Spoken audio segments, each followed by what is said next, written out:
paid-it-all winner for this. It's the biggest race we have all year long.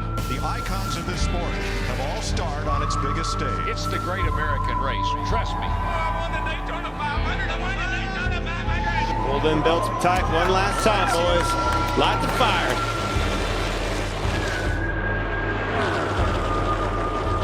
Big push coming now for Harvick. Oh, and around goes a couple cars. Priest upside down. He's barrel rolling through the grass.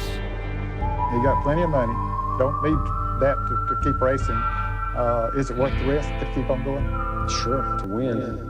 Oh, yeah. Welcome to the Bump and Run podcast. I'm your host, Michael D.Y., joined by my two best friends, Matt the Statman Reilly and Eric Daytona Ron. Hope you guys had a great weekend. Hope you guys had yourselves a Chris Buescher weekend. He was the big winner up in wine country, the Finger Lakes of New York, Watkins Glen, beating out one SVG, Shane Van Gisbergen. What a battle at the end. We'll get into it. But first, make sure you like, share, subscribe, do all that jazz. We're getting close to the end of the season, but it's still time to spread the word about the podcast. Tell them about these guys on the internet making a Wayne's World every Tuesday night. It might be off the rails this week too, because we've been burning the candle at both ends. I know me and Eric did a lot of traveling throughout the weekend, but boys, how was your weekend specifically? First, we'll get to Matt, because I feel like I was non-existent on my phone pretty much all weekend, so I have no idea what were you doing all weekend. It was fights, Notre Dame, we got Jets games. What's going on, brother? I had a clean sweep of the weekend, boys. So it was a normal weekend for once. Got a little break in life this weekend. It was just a normal weekend. Football, racing all weekend. We have a wedding next weekend where we're babysitting her cousins. We're doing a home at home. For any sports fan that knows what that means, you get a home game and then you go away to the same teams. So we're doing a home and home next weekend. This upcoming weekend, we have a wedding.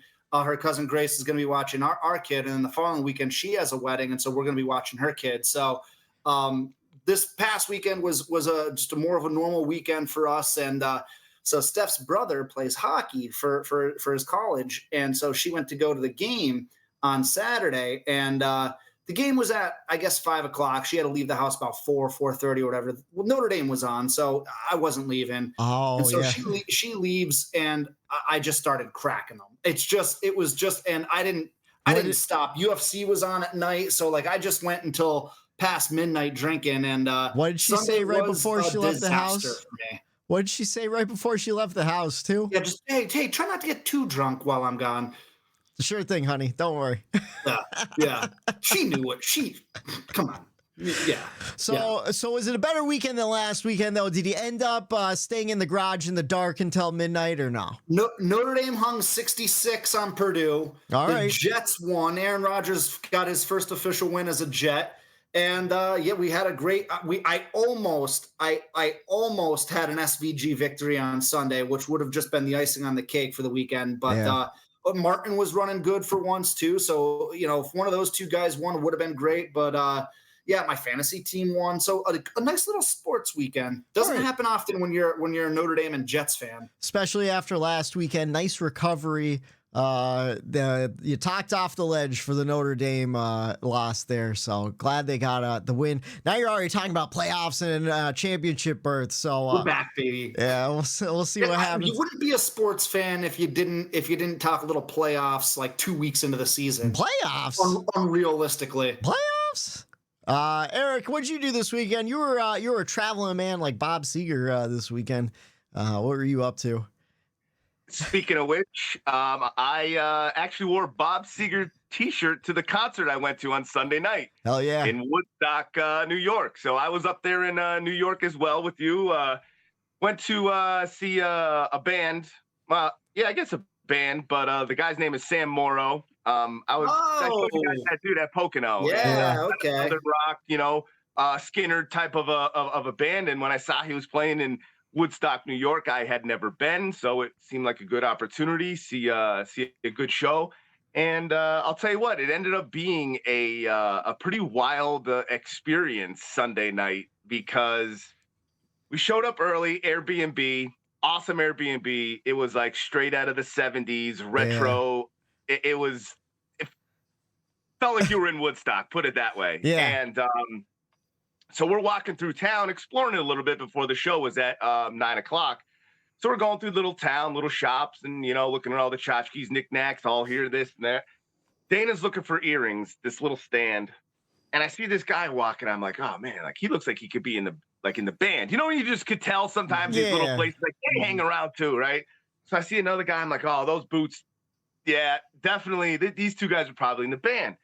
So next thing you know, that taller guy, his name is Boone. He's like, I'm Boone. He goes, you look like you go to a Southern Rock concert. He goes, we're playing down the road at 9 o'clock. I said, Sam? He goes, yeah. I said, it's the reason why I'm here, buddy. I said, I'm going to the show. He's like, oh, hell yeah, I'll see you later. So we go there. And I had brought my album that I was going to be like, do I have him get him maybe sign it or something? Yeah. I'm like, I don't want to carry it because we walked from the Airbnb and I'm just like, I'll leave it back, whatever. Because, pre-game and I'm putting a couple 2-3 back. So I'm feeling good at this point. We get to the front of the little theater show bar place. And when you walk to the first doors, there's the glass case in the next place before you get into where they sell the merch and stuff. Shit. Yeah. So the guy goes, oh, Eric and Dana. And I'm like, how'd you know? Yeah. I go, how did you know? And I was so thrown off again, buzzed up. He goes, oh, he's like, you guys 21? I go, yeah. He's like, oh, thank God. So he puts the wristband on us. We were 2 of 4 people to buy tickets for the show. Really? That's it? Yeah. Wow. So now at this point, I'm like, oh my God. So there's these 2 other older ladies that bought the tickets that were sitting there. It was those 2 and Dana and I in this small little bar called the Colony in Woodstock, New York. Yeah. And we showed up at 8 for the first guy playing guitar. He was just there playing guitar and singing by himself. He was King Coyote, I think he went by. Okay. Dude, he was phenomenal. Absolutely great. And he played for us. Gave it his all, was great. And I'm sitting there, right? We're watching the first act, and Dana goes, oh, I think Sam, he ended up sitting. Sam Morrow and his band were just sitting behind us. Watching the show, yeah. Watching the show. So then, once they played, we were the only ones there, kind of. We just ended up having this intimate, quaint little show. It was a personal show. And he's one of my favorite artists, but he only has 44,000 followers on Spotify or whatever. So he's not a big known guy, but I expected at least a bar, whoever's in town, just to fill it. And it was just a random, weird, kind of awkward at first. Yeah. But after the show, we hung out, drank some beers together. He gave me the poster from his sign that he had out in the front, signed all of the albums that I had there. And that's really cool. So I had the whole band sign one. So it ended up turning out to be this crazy, weird, night in Woodstock, New York, where I met the band, kind of party with. It was just that's really cool. Yeah. Very thing, something happened to me. I feel like I run in and this shit happens to me all the time. But no, it was cool. He ended up being cool, the band and everything. So that's where I was this weekend. And I kind of, checked out off my phone. I was opposite of Matt this weekend. My sports world, I was I just let it all go. I didn't pay attention to anything.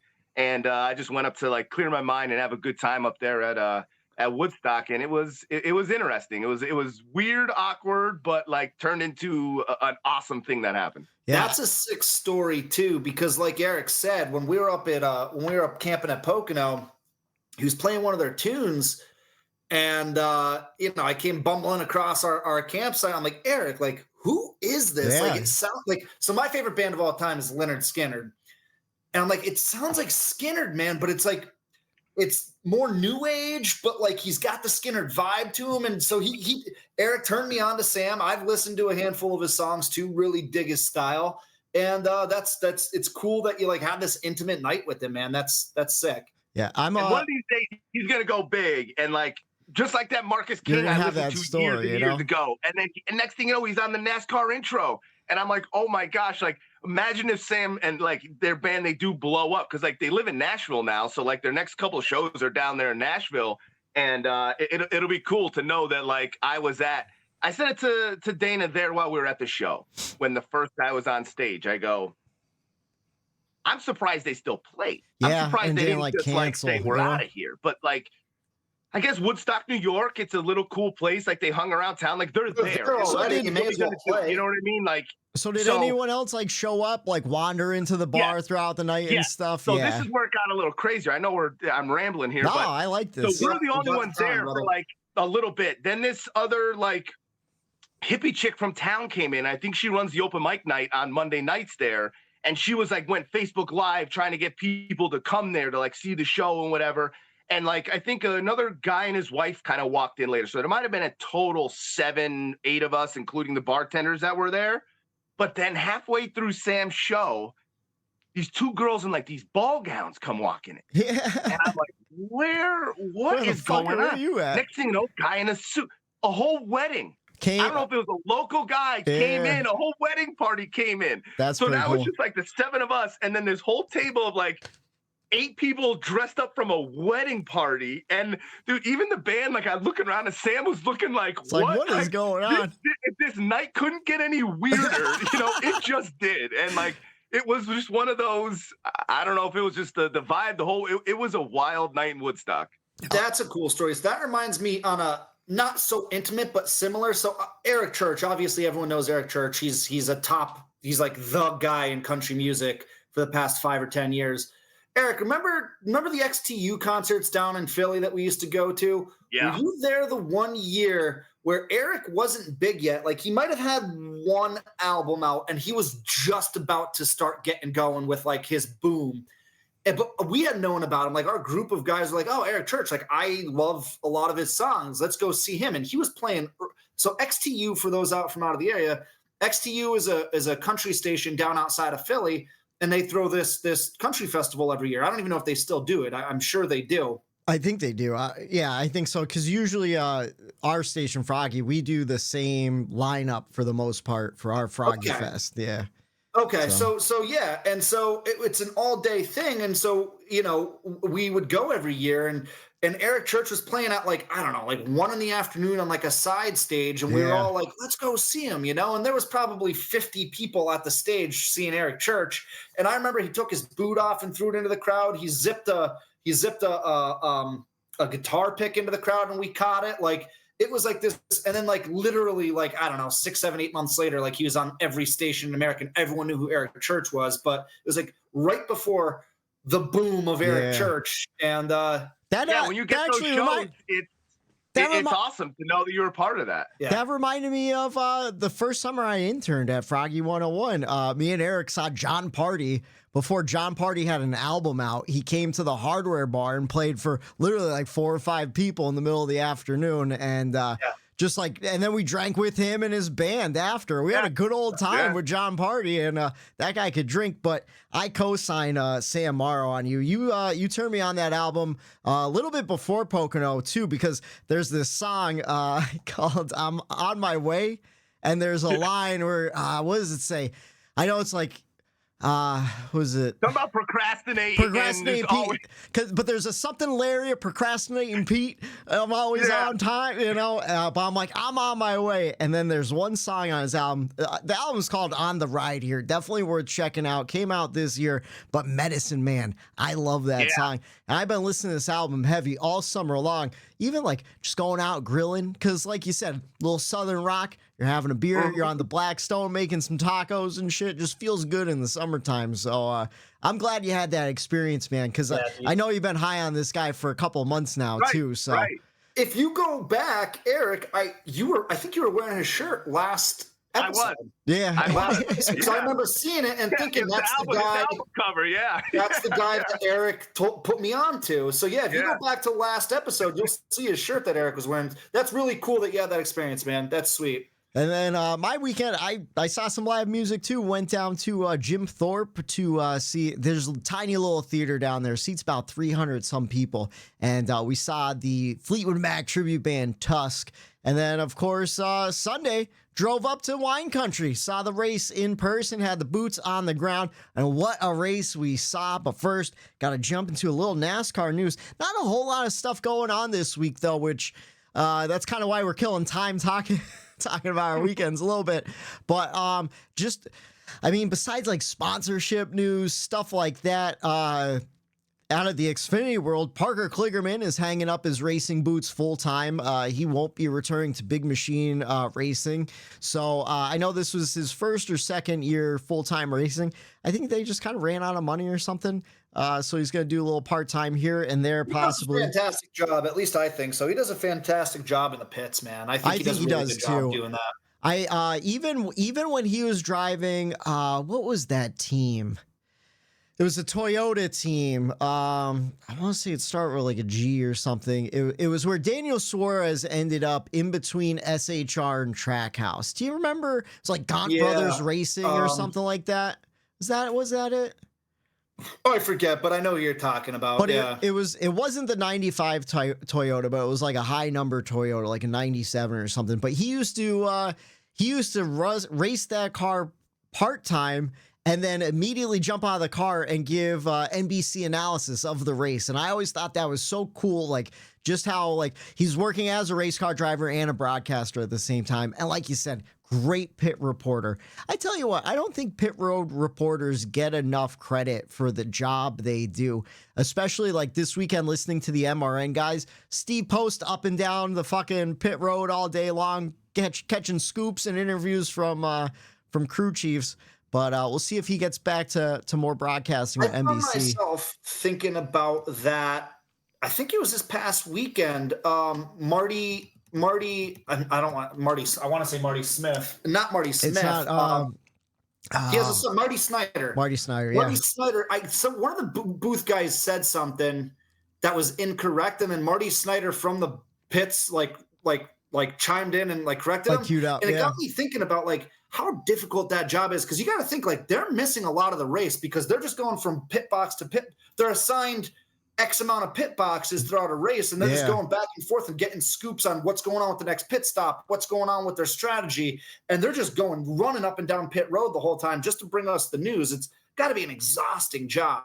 Plus, you're listening to the broadcast in one ear, the production truck in another. Like you're multitasking the whole time while really telling the strategy part of the story. You know, how many times do they just jump to those guys to kind of fill us in on what the crew chiefs are thinking, what's going on with people's cars and stuff. They just an amazing job from the broadcast team all around. NBC's been knocking it out of the park this year. They really have. Lee Diffie had another one, dude. Lee Diffie had another amazing last two. That final restart at the end of the race was unbelievable. And then for him to have the wherewithal, I'm jumping ahead here. Yeah, but like, no, still, yeah. For him to have the wherewithal to bring back the Marcus Ambrose and Brad Keselowski battle from 2012 at Watkins Glen. And then tie in both of those guys. Like, yeah, like to make the connection with SVG also being a New Zealander like Marcus Ambrose, the and then supercar, and then Buescher driving for Keselowski, and just making that connection in real time as they're battling it out for the win. Lee Diffie, dude, he's completely won me over. I love that dude. That just goes to show like how much research and effort he puts into this too, you know, because like those little nuggets, he's pulling those nuggets out constantly. And there's teams of producers that help with that stuff, but like he's reading over that material, he's remembering it, and he's bringing it up in the moment, you know? So he's done what, 4 or 5 races now? And I think 4. I think so. And Daytona, Darlington, Atlanta, and Watkins Glen. So and he's already got 2 all-time calls with the Jeff Burton, your baby boy just won a NASCAR race call, and then this call at Watkins Glen. Just phenomenal stuff. And then the other piece of news we have, this one broke today through The Athletic. Trackhouse Racing president Tye Norris has amicably left the team.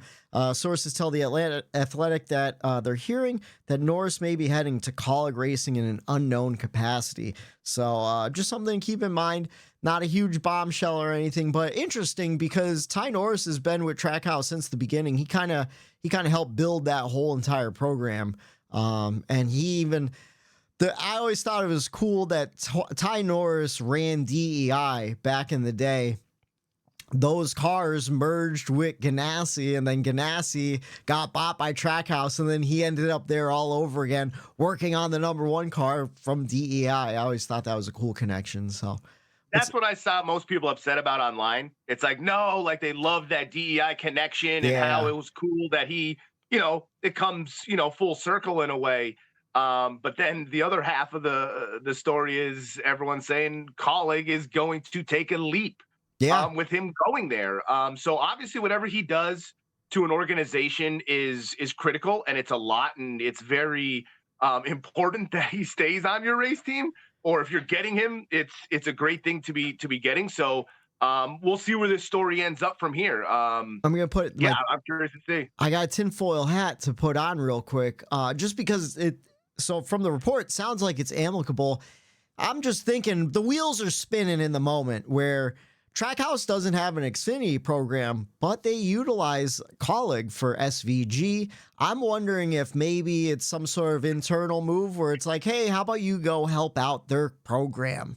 That kind of helps us out in return, too. Didn't I say that it's all one company? Remember, I'm like, they always have a truck in their garage that's not part of their team, and like they're always doing, like, I feel like they're associated with every team in a way. Yeah, there's a lot going up in Welcome, North Carolina, because they're on the RCR campus too. So like, who knows? They might not have the same name on the charter. Yeah. There might not be of 4 or 5 charters at Trackhouse, but they have fucking 12 charters. Trackhouse owns more than 2 charters.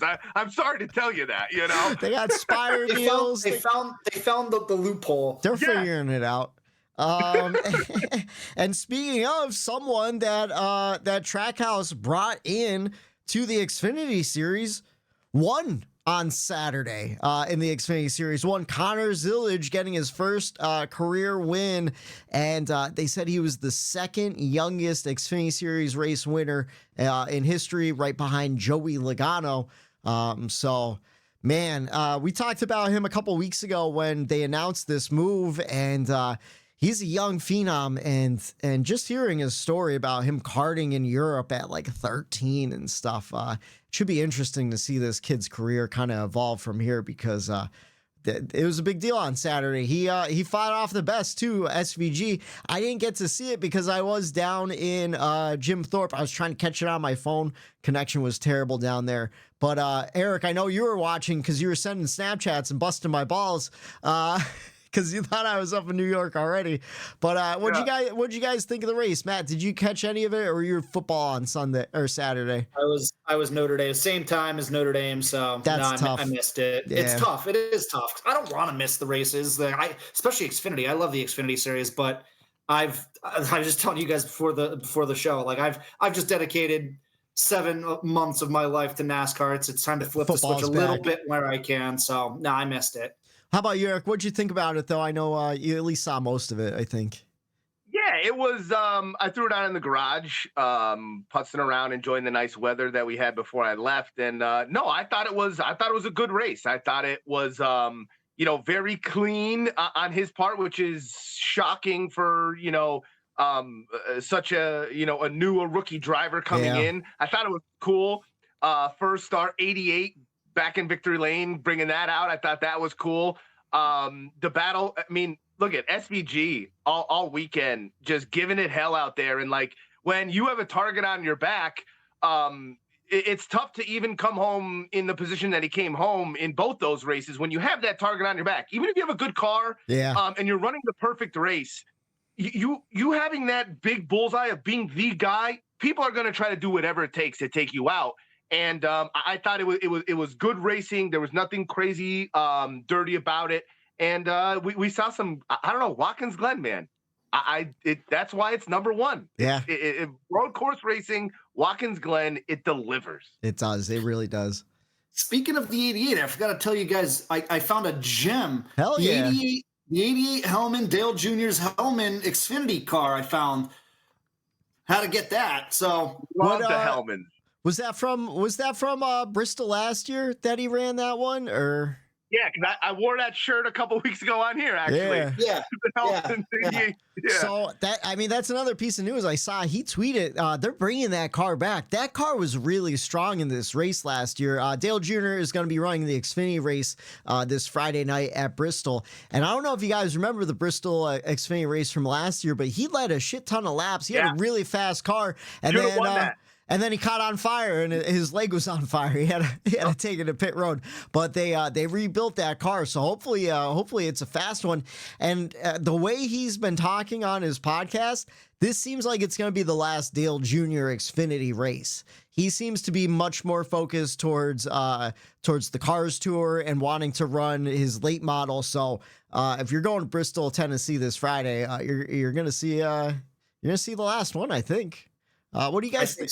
What do you guys think about Junior hanging up the boots in the Xfinity series too? He's ready to just podcast, shit talk, and drink beers with his buddies. I think so. The last couple clips that I've seen come out, he's just in the back, lounging on his podcast. He feels like he's entered a new era for Dale Jr. This is Dale Jr. Like, he's starting off like, and I think he's finally going, and we're going to see a lot. We're going to see a different side of Dale Jr., but it's going to be a fun, awesome side of Dale. I think we're going to see. I think we've been getting, if you listen to the podcast regularly, we've been getting a very honest Dale Jr. all year long. And I think you're right, Eric. I think it's because he doesn't have that network tie. He's not tied down to like having to like toe the line to a certain point with NBC. We're like, yeah, he's got the Amazon deal, but like he knows he doesn't need that. It's 5 races a year. Like, we're getting a fun side of Dale Jr. Of really like, dude, that dude, like relaxed. Obviously he seems relaxed. There's no like, he doesn't seem tense. He's just very like Whitey said, relaxed, and it just comes out. He's speaking better. Like the show got better, I feel like. And like I've been a giant Junior fan my entire existence, and I've always loved the guy. I was devastated when he retired. You know, you guys know that. I never really realized how fucking funny he is. He's got a hilarious sense of humor. And like the podcast lets him show that. Yeah, what's up? He's got the Valley in him. He's one of us. Yeah. You know? He's got that Valley in him. Yeah, he does. Yeah. And to Eric's point, all he talks about now is hitting those car tours races and then hanging out till 4 a.m, drinking beers and grilling. Because, like, again, your adrenaline's all up. You can't sleep after a race that ends at 11 o'clock at night. Like, hell, I get excited after the podcast. I don't fall asleep till after midnight on Tuesday nights. So I couldn't imagine lumbering around in a stock car. Like, they call it the post football game, the post race tailgate, where there's only a certain amount of people that could do it and handle it. But like, you tailgate after it too. You let the traffic leave. You sit down. You bullshit. You talk about what happened. And like, Big Cat was talking about it, where he's like, oh, like we do that all the time. Like, yeah, you let all the traffic leave. You don't get any kind of altercations when you're in your vehicle. You relax. You let your game wind down, and like you get a whole nother tailgate essentially. You know, so I feel like he's part of that era and that group that utilize that time after a race to wind down and you know, just let everyone leave and we'll get out of here. No rush. Oh yeah, I got a full cooler of beer, man. We got plenty of time to get out of here. Speaking of post race though, Chris Buescher must have had a couple post race beers after that win. He led 3 times in the Cup race for 19 laps. The race lasted 2 hours, 38 minutes, 41 seconds. We saw 7 cautions for 21 laps and 11 lead changes among 9 different drivers. Your top 5, Chris Buescher, Shane Van Gisbergen, Carson Hocevar, Ross Chastain, and Zane Smith rounding out the top 5. Fellas, what'd you think about the race? We'll start with Matt for the race grade. What'd you think? I gave it a B+, man. We came back from last year. If you guys have listened to us for a while, it might have been a bye week or an off season. I think it was off season. It was our favorite tracks, right? Show. You know where I'm going with this, where we ranked our top 5 tracks and we didn't tell the other 2 what our tracks were until we revealed them on air, just to like have the surprise and spontaneousness of the reactions. And all 3 of us had Watkins Glen in our top 5. And last year, that race, it was a dud. Yeah, it was a dud. We all gave it a D or a B. It was bad. It was terrible. It was bad. Yeah. We were blaming the car. We were blaming this, and just couldn't pass. It was follow the leader the whole time. I forget how many laps Byron led. This race was great. It wasn't the best Watkins Glen race I've ever seen, because we've given a couple A+ out in the past, but it was good. And I think maybe part of me giving it maybe it was just a C+ race, but because of what I was half expecting from last year and what I actually got, it worked in our favor of like enhancing the race in a positive way for me. So yeah, I liked everything I saw, man. Like there was disasters.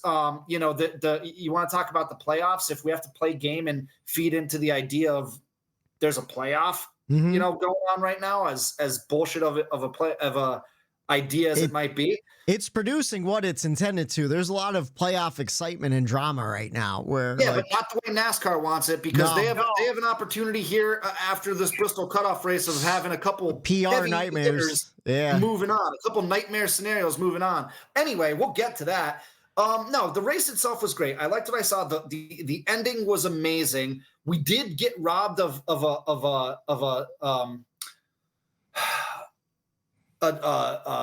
it's like a clean race. Lost my wording of an ending that was just natural, a natural ending. We went because the caution came out at the end, and it wasn't even a bullshit caution, so you can't say like what the hell in NASCAR. Like it was, but we had a great battle going. Went to overtime, went into double overtime, and then we had a great 2-lap shootout with SVG and Buescher, where I was yelling at my screen, "Come on, SVG, come on!" And it was, you know, love taps going, nothing crazy. It wasn't an Austin Dillon situation. It was fair bump and run type stuff. And I mean, I really enjoyed it. So B plus for me. Yeah, I liked it a lot too. How about you, Eric? I know because you were at the concert, you just watched the highlight package, but from what you saw, what'd you think? Yeah, I like when we got to the Airbnb, I obviously checked. I'm like, they got YouTube TV. Could I stream to this thing? Just to check. Cause like we had gotten there like maybe 3:30-ish. So, you know, some of the race had been there just to check in. I wasn't going to leave it on and watch, but just check in. And then the highlight package, like you said. And Matt, it was funny because I had that same expectation, and why I really didn't care about going and missing this race was because of the last one that was there. I'm like, this is a race that I could probably, if they don't bring anything new there, which I know Whitey's going to bring that up in his, where I think that definitely made a difference. Which I didn't know about until I read that, and I'm like, oh man, like this seems like a race I could miss. It was kind of shitty the last one, but man, was I wrong? I wrote down in my grade like seemed like it was better than last year, so that's good. Yeah. As long as it was better, and then whatever problem got corrected, and it seems like they did correct whatever problem happened. I'm happy about that. The racing from the highlight package that I saw. It looked like Chastain had a great car all day. It looked like his own teammate, the 99, screwed him and SVG at one of those cautions towards the end. By spinning out because they missed pit road by like 500 feet or something. They were right there. Screwed by fantasy lineup too. Yeah, so that all went down. So there was, like Matt said, a little bit of chaos, a little bit of strategy shakeup, if you want to call that. And at the end, it's unfortunate, that we had a caution to make it not natural and blah, blah, blah. But to me, it worked out the way it should have, where the 17 was going to win before all that happened by like 4 seconds. Yeah. So after all said and done, SVG caught him in turn 1, dove to the inside because Zane pushed everybody out to the outside. And SVG screwed up, man. Like it's plain as simple as that. Through that bus stop, or the S's or whatever you want to call it there, he overdrove the car through there, got through the sand and the dirt. Buescher saw it, pounced on it, and it was just a clean battle. And it was good to see that Matt, he talked about it. We talked about it a ton of times previously where I had a rant about it, where you're tired of these races ending and the guy that would have won kind of gets screwed. So even though obviously I'm wearing the SVG shirt right now, I would have loved to see SVG win. I think the right outcome happened. And I think that is why, to me, it's still a feel-good story for Watkins Glen. No one's talking about any kind of it still is, and it rolls on, and this momentum in the playoffs keeps going forward with this. Dude, the one thing, too, is you see SVG, who got moved out of the way in a clean way in my mind, lost the race. He goes into victory lane and he gives Buescher a high five and he says, good race to him. Like, that's what I love to see. That's how you handle yourself. That's how you handle yourself. And that's why he's getting such a big fan base here, because he's a genuinely good dude, man. And like, he understands, like, hey, that's right. I gave you one, you owed me one back. You gave me mine back, and you won the race. So good for you, man. And he didn't wreck him. He moved him out of the way, and that was that. It was nothing egregious. It was just like good, hard racing, you know? And it was a bump and run. It was, and I loved it. In fact, I gave it an A. I thought it was a great race, especially in person, which is probably why I gave it that bump. And it absolutely knocked last year's race out of the water. This week, if you didn't realize, I don't know how much they talked about it on the broadcast or not, but they used a different tire. I'm not sure if it made a difference in lap times. Like, I wasn't paying attention to that, but it felt like it did. And then I saw a clip of Joey Logano talking this morning on the morning drive where he gave credit to the softer tire producing better racing, because you can actually make moves. It allows, if you're on a different strategy, okay, strategy is one aspect of it, but now you're on two different strategies and each one of those strategies has different tires, now you're even adding another layer to it. So yes, I was so happy that you put that in there, and kind of like I was out of the loop. So that must have made a big difference if the race wasn't shitty like it was last year. And I tell you what, this is exactly what we've been asking for since like kind of last season, where it's like short tracks we have a problem, road courses we have a problem. Well, now and thank God Bristol happened the way it did earlier in the spring with all that tire fall off, because I feel like now Goodyear feels like they're in a good spot to actually experiment with things. And we saw the success this past weekend with that, because we saw some tire fall off. Like you said, different strategies. Yeah, it helps get comers and goers. And a lot of different guys led laps. Maybe it was just one or two here or four there. But like during green flag cycles and stuff. But a lot of different guys got a lot of stage points too. And they're kind of all spread around. But I thought it was a great race. Really loved being there. If you ever get the chance to go to Watkins Glen, absolutely go up. I got general admission tickets for free from using NASCAR fan rewards points. So all this year, I've just been playing fantasy on the app while I'm logged in, checking into every race, trucks, Xfinity, and added up to 5,000 points. I got a pair of general admission tickets for free. Again, general admission not bad though, because I was able to, like, we went over to the final turn. There's a berm there where you could kind of set up and sit. And we sat there first I went to the infield and watched the first lap, or I intended to watch the first lap, but it was a caution before they even came around. But I was literally like, I don't know, 20 feet away from the track in the final turn to see them come around. Then we walked around. We went to the outside berm. Yeah. Then we moved over into the grandstands. I found some grandstand seats that no one was sitting there. So by the end of the race, I was right at the start-finish line. And just a great facility up there. Fun to walk around. The people are super friendly. I will say, a lot of Joey Logano fans, which I wasn't thrilled about. In fact, this fucking Joey Logano fans sat right next to me. That's when I texted you guys about it too. I'm like, too many Logano fans for my liking. Matt pointed out that it is kind of a home track because he's like from Connecticut, so it's kind of close. But I was trying not to, but when Joey Logano got into the back of Brad Keselowski, I'm like, fucking Joey Logano, fuck you. And so then every time Tyler Reddick came into the pits with his troubles, the guy next to me would fucking clap, and I just wanted to hit him in the face so bad. It would be such a Whitey move to get jumped by a bunch of Logano fans. Yeah. You want just getting jumped. You want to what? So I'm not a big guy. If you watch on YouTube, you can tell these arms aren't throwing any punches. But this guy was my size, arms and everything. In fact, he was tatted up where it made his arms look small. Where I'm like, I could take this fucking guy. I'll fight a Joey Logano fan in upstate New York. Don't sell yourself short, brother. I saw you get put in handcuffs for fighting someone once. So that is true. That was a taco fight gone wrong in Penn State on a wild Penn State weekend. It was a Sunday too, so we were on our way out of town. We were literally about to leave. What a day that was. That one cost me like $400 in fines. But it's a good story. Beautiful weather on Sunday, though. Like, It was. like the drive up there, like you had a great weather day. So Mother Nature even get like Watkins Glen, like even the parts you see, like the grass. It was a gorgeous weekend for a drive up to New York. Can I tell you though? Of course, because it's a NASCAR Sunday, there was one giant black cloud right above the crowd in the infield where I kept looking at it and I was trying to see if it was starting to get hazy, and it didn't, but I kind of wanted it to rain because I wanted to see some rain tires come out at this road course. I thought it would have been fun.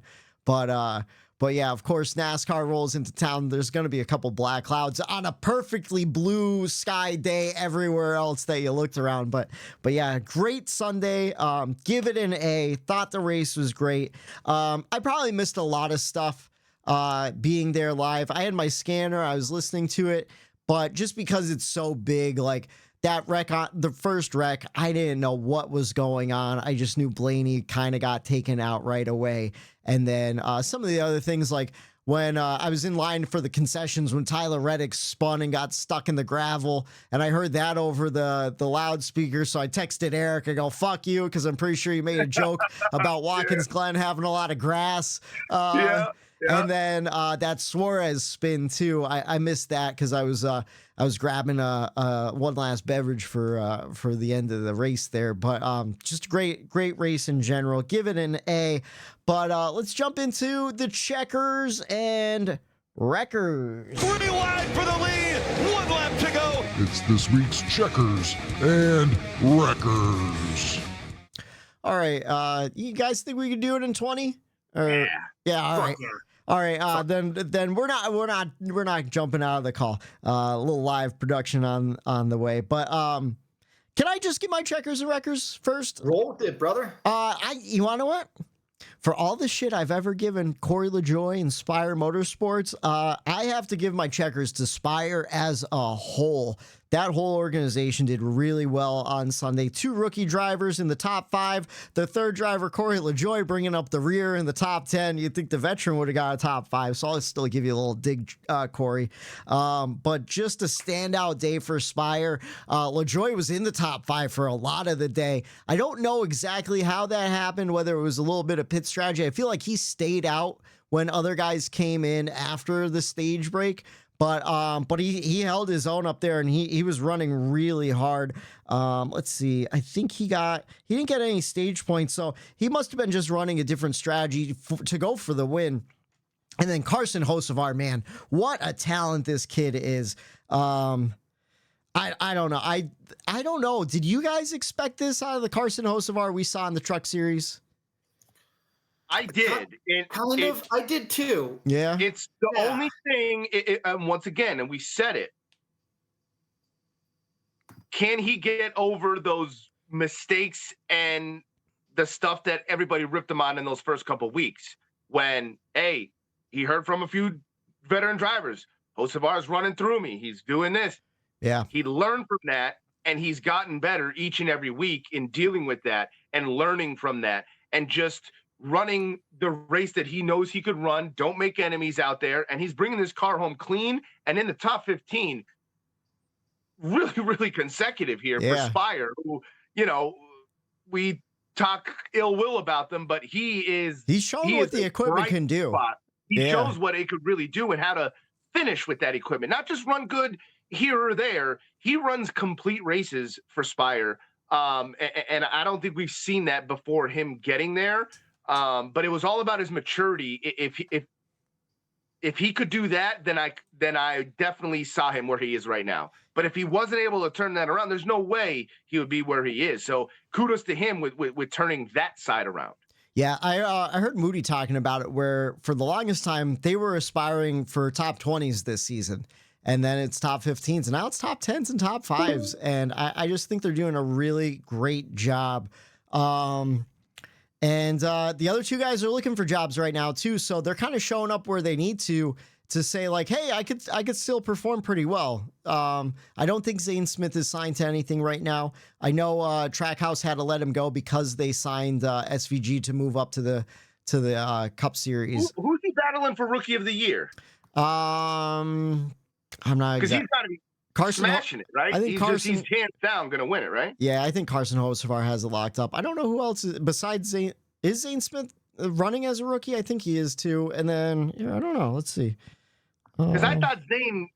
It depends on how many you could run, but Josh Berry's running for Rookie of the Year too. So forget that yeah, he might have that one locked up. I'm not sure where him and Carson Hocevar compared to each other.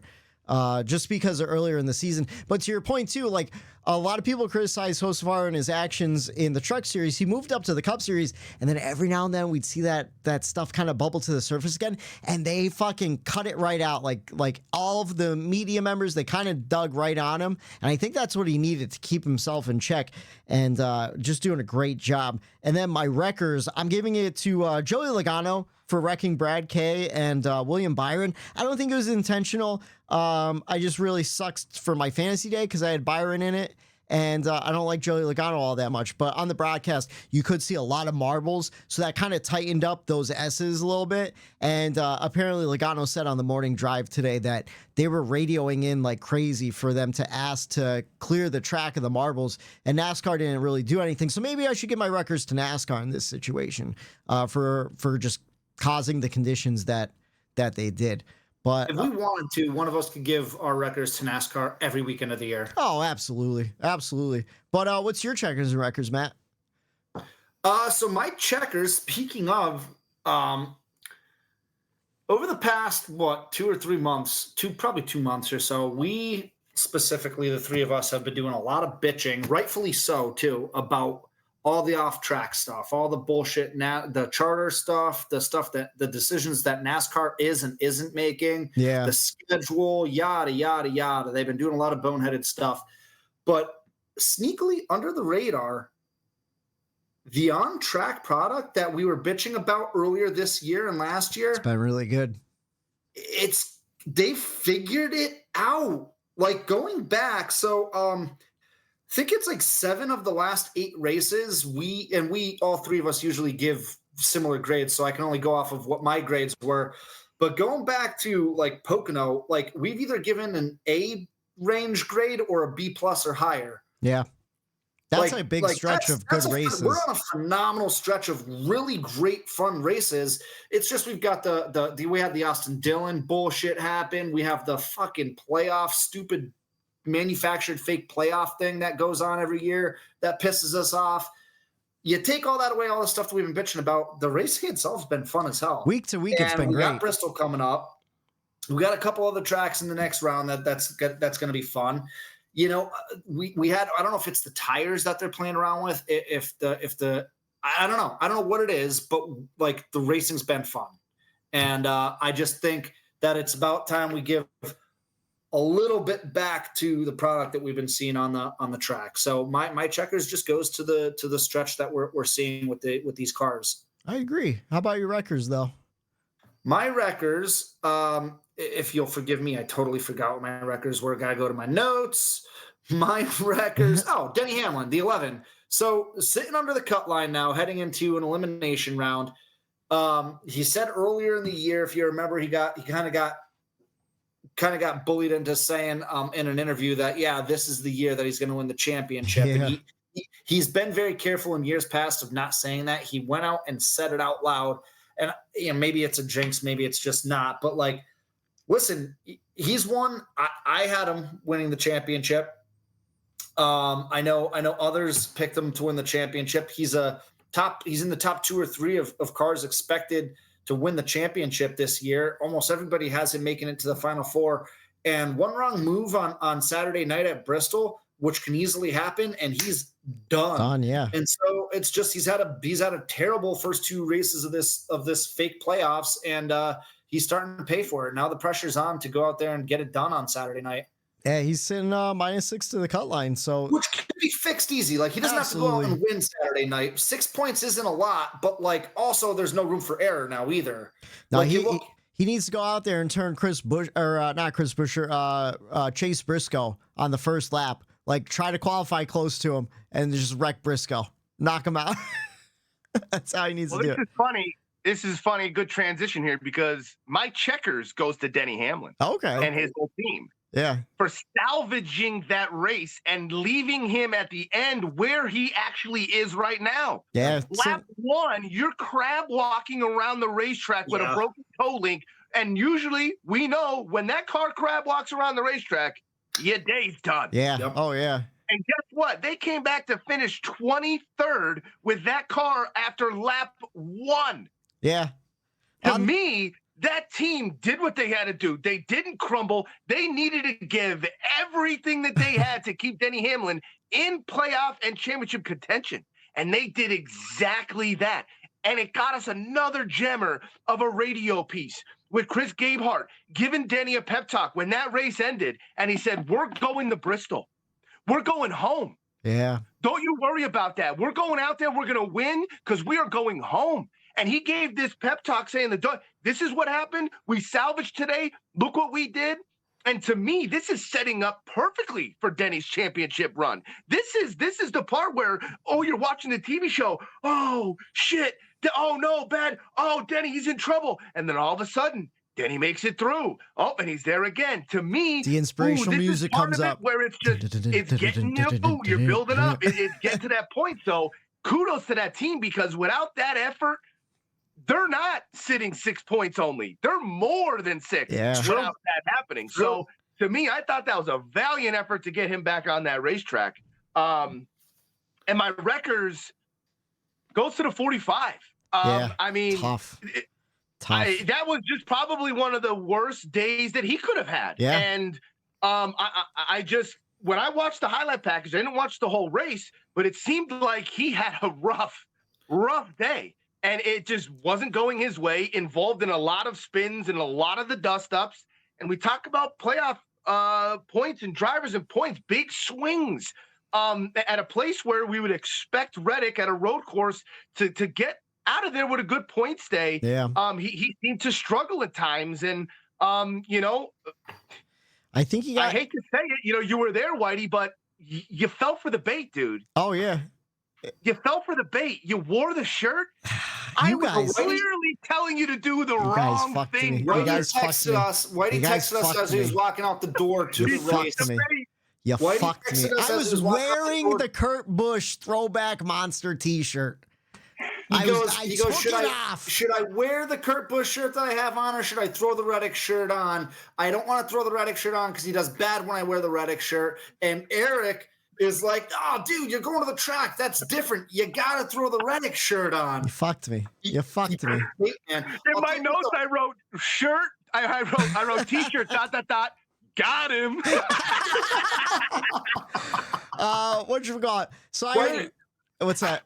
I wanted to say this, though. A couple weeks ago, we were talking about, as the regular season was winding down, you were talking about, I really want Reddick to get that regular season championship because those 15 bonus points are so valuable. Oh, yeah. And, dude, if you think about it, he's in 6th right now, plus 30 to the good.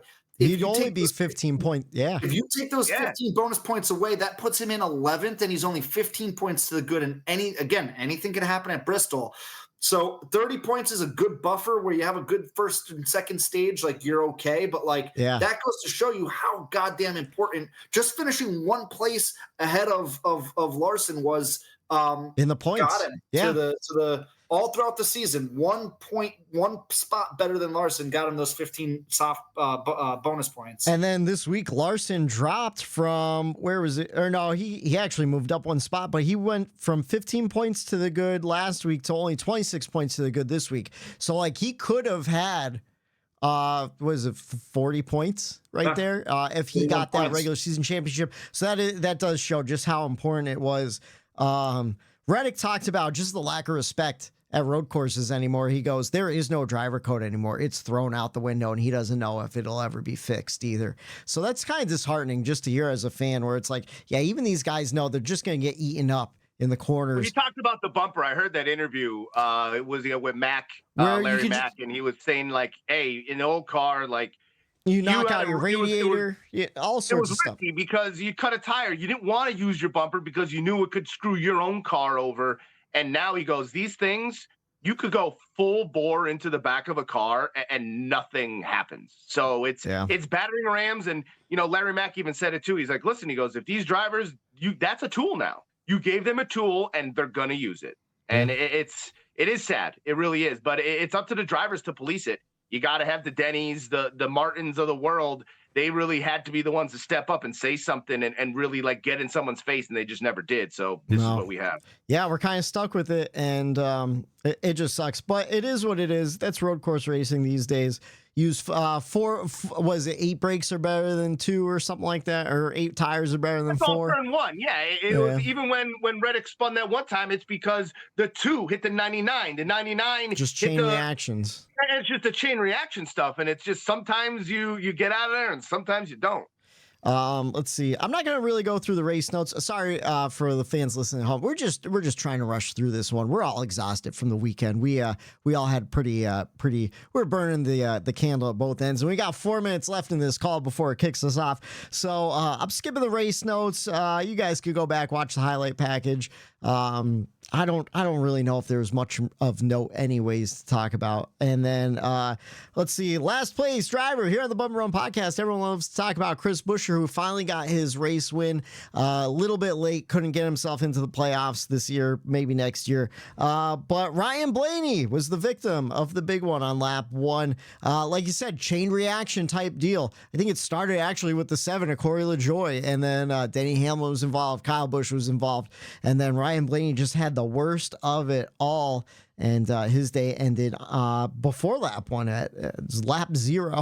But we are headed, like we said, to Bristol. We're heading home back down south to Tennessee. Trucks on track, little Thursday night thunder, 8 p.m. on FS1 for the UNOH 200 presented by Ohio Logistics. Friday, we're on track for the Xfinity Series race, 7:30, and it's on the CW. We're making the switch to network television. So if you don't have an antenna, go out and get one for the Food City 300. And then Saturday, 7:30 on USA for the Bass Pro Shops night race. To go over our picks from last week, Eric, you picked Kyle Busch. He got you 7 points. Of course, he was involved in that lap 1 wreck. I picked William Byron. He got me 9 points. Thanks a lot, Joey Logano. And then Matt, you picked Kyle Larson. He got you 28 points. So your lead is still strong in the overall point system. But you picked last. I picked second. Eric, who are you picking for Bristol? Easy. It's someone that in these playoffs, he turns it on, doesn't really need to do that, but I felt he got screwed. Austin Dillon and his spotter just had no idea what was going on and just ran right into the back of him, kind of took him out there. Christopher Bell. Damn, I was going to pick Bell too. I wanted to. That's a good one. As soon as you started going. I'm trying to predict who you guys are going to go with. That's a good one. He's sitting second in the points. He doesn't need the win, but I'm sure he'd love a little extra bonus points going into the next round of the playoffs. Good right now. It's like consistent. He found something. Well, that's usually that was who I was going to pick. I didn't think you were going to take him. That's also who I was going to pick. Yeah. So we talked about him. I'm going to go with a guy who doesn't necessarily need a win, but he probably wants to go out there and get a win. One James Dennis Hamlin. Damn it, that's who my backup was. See if he could sweep Bristol for the year. Sorry, Matt. No, it's fine. I'm just going to go ahead. I was going to just pick other guys who whatever. I'm just going to go ahead and pick the actual race winner. Okay. I'm not going to lie to you. All that was just filibustering because those were my guys. I'm going to go. Your guy. Huh? Your guy is a good pick here. I know, but Black Cloud. I just picked Larson. I'm going with Slick Willie. I'm going with Slick Willie 2 clocks. Panic pick. I almost picked Slick Willie too. He's so good. When you're at a restaurant and you don't know what to get, and the waiter's waiting on you, and you just go with the cheesesteak because that's the safe option. Give me the cheesesteak. All right. Let's see the cutoff line because we are under a minute before this call ends. We'll see if we get it in. Harrison Burton -20. The cut line. Martin Truex Jr. -14. Brad Keselowski -12, and Denny Hamlin -6. We will find out. Can Slick Willie 2 clocks get the win in Bristol? Can Christopher Bell get the win, or will it be, who is my pick? James Dennis Hamlin. I am Michael D. White talking to a blank white screen because the other guys fell out of the call. So sorry for Matt the Statman Reilly, for Eric Daytona Ron. I'm Michael D. White, all alone in my room saying, have a good night. And if you're not watching on YouTube, you have no idea what just the hell happened.